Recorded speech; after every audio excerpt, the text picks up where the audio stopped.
Mass Effect was one of the first games I purchased for my Xbox 360. It had great gameplay, a truly wonderful story, and the characters were very well developed. It also had some terribly repetitive and uninteresting side missions, and unfortunately, whenever I had my friends over to show them this great game, I was showing them the boring side missions. So when BioWare announced that Mass Effect 2 was on the way, all my buddies just blew it aside. Boy, are they missing out, because Mass Effect 2 improved on every single aspect over the original. This game absolutely blew my mind. In fact, I don't even know if I have a single bad thing to say about it. So, if you're like one of my friends and you haven't yet played the first, check out IGN's video, Mass Effect in 5 minutes, and you'll be ready to rock and roll.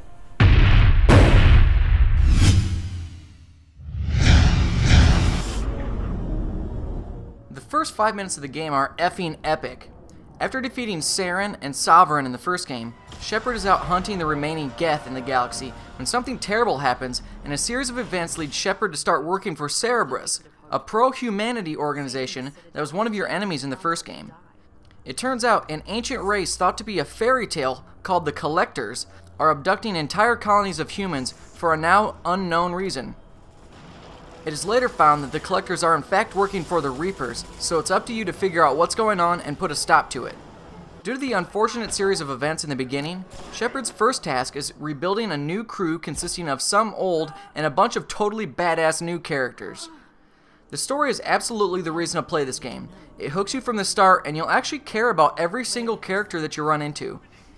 The ending series of events are as epic as the first 5 minutes, and the decisions you make towards the end of the game will without a doubt shape the way that the events will play out in Mass Effect 3. And for those of you who have already beat this, holy crap, what were we looking at in the closing cinematic? Finally, I don't know if I just don't have any game, but I was unable to hook up some lesbian sex this time around, which pissed me off, because I was trying really hard. Anyway.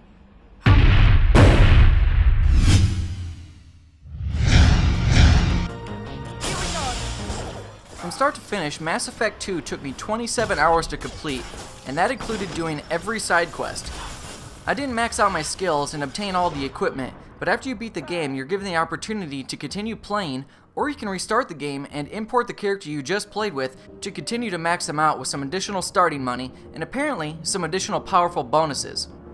When you begin the game, you'll be able to import your character from the previous Mass Effect or create a new one.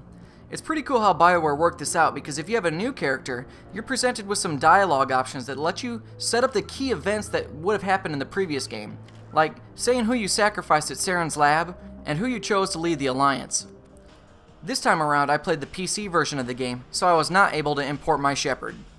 You're presented with a ton of quests throughout your adventure, and you can pretty much tackle them in whatever order you want because, like the first game, the missions scale in difficulty with your level. You'll also be able to level up as you finish missions, which in turn lets you define the skills your character and their squad will utilize. If you earn the loyalty of your squad mates, you'll unlock powerful new skills for them to wreak havoc with. Along the same lines, the boring and repetitious side missions have been replaced with much more involved optional stories that gain the loyalty of your squad mates, which is a huge improvement over the first game. Relocation? She has what I wanted her to have. A normal life and the freedom to choose her own path.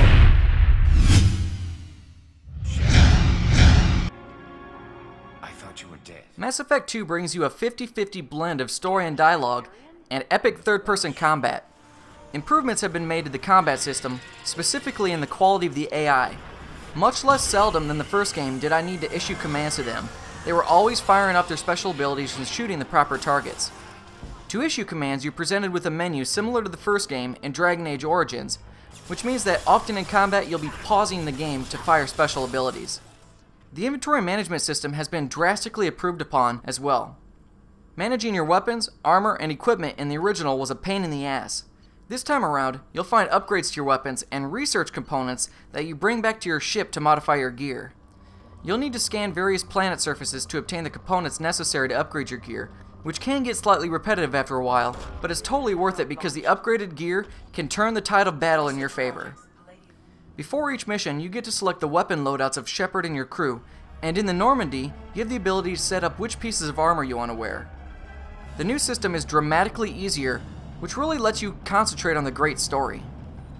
While you hunt the Collectors across the galaxy, Shepard will have to hack doors, safes, and terminals in the form of mini-games, which I found pretty clever.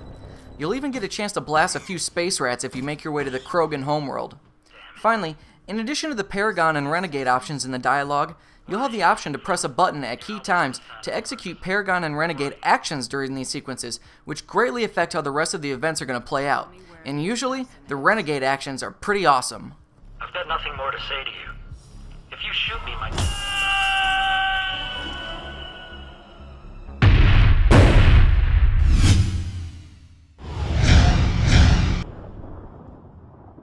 If you haven't noticed by now, the graphics are amazing. You're watching the PC version maxed out, but if you'd like to see a bunch more organized gameplay clips, check out my other channel, Zeitgeist Other. The cutscenes are always rendered with the in-game engine, and they will reflect which characters are with you and what weapons and gear you're currently wearing. I also found a lot of other sci-fi influences throughout the game. Ilium is just like Star Wars Coruscant, and the Geth are just like Star Trek's Borg, spouting phrases like "We are Geth" and speaking of themselves as a collective. The soundtrack that accompanies your amazing adventure is truly epic, but the real star of the audio show is the voice acting. Over 90 voice actors, including Seth Green, Carrie-Anne Moss, and Martin Sheen, play 546 different characters with over 31,000 lines of dialogue. The days of reading massive amounts of text in an RPG are over. Often, as you walk around the spaceports, you'll overhear some pretty raunchy conversations, usually dealing with drugs, smuggling, and interspecies sex. Hell yeah!